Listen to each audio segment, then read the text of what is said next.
One of the most important things to understand when you are dealing with a real narcissist is how much emotional power you have over them. They don't want you to know that.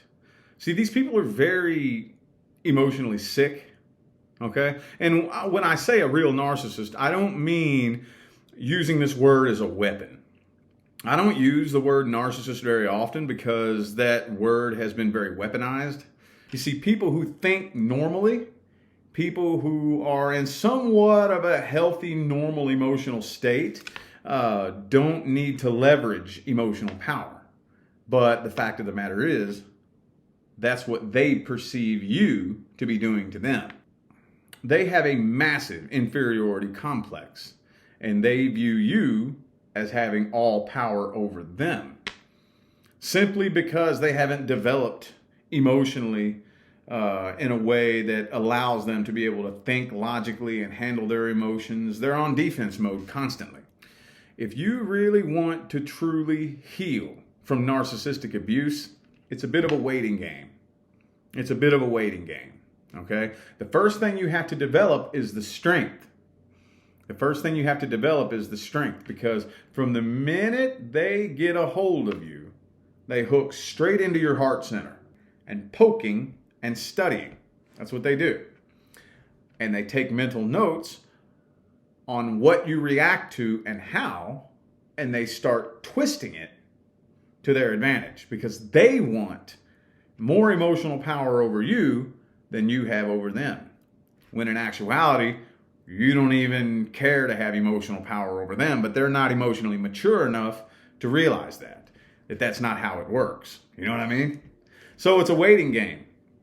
Okay? They become very familiar with and adjusted to being able to poke at you and get a reaction out of you. When they push a button, don't react. Don't feed into it. Don't respond. Don't defend yourself. That's a big thing. That's a big thing that they will have you do, is defending yourself. They will attack you and then belittle you for defending yourself against their attack. Don't even defend yourself. Don't do nothing. That's the hardest part. That's the part that I think most people struggle with, is that strength, that integrity, that backbone to be able to stand in your truth and stand in your integrity and let them pick and let them poke and don't give them the reaction that they're looking for. Okay? And then once they figure out they can't get a reaction out of you, then they're going to go around and start smearing your name in the dirt. They're going to go around spreading rumors, telling lies. Let them do it. Don't feed into it. Don't waste your time trying to defend yourself. Don't waste any time telling your side of the story. Because here's what eventually happens. The truth will bubble up and speak for itself later on down the line. Especially the people who believe this person, especially them. They're the first ones to end up seeing the truth. They're the first ones to, because they're just as unsuspecting of a victim as you were. Because when you're dealing with a real narcissist, nobody can tell that they're a real narcissist until you get close to them. Until you get close to them, okay? And then once they suck you in, that's when it happens. That's when it happens. And they're so skilled and they're so manipulative and their tactics are so complex and convoluted that when you try to point it out to an unsuspecting person that doesn't know them that well, it makes you look like the crazy person. So you can't tell anybody. You have to show them. Actually, even better than that, you don't have to show anybody how evil this person is. You let them show everybody themselves.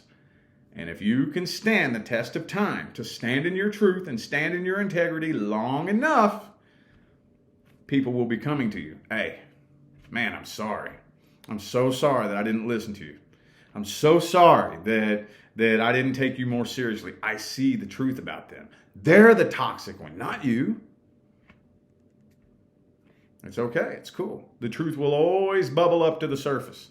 But again, the biggest thing they don't want you to know is how much emotional power you have over them.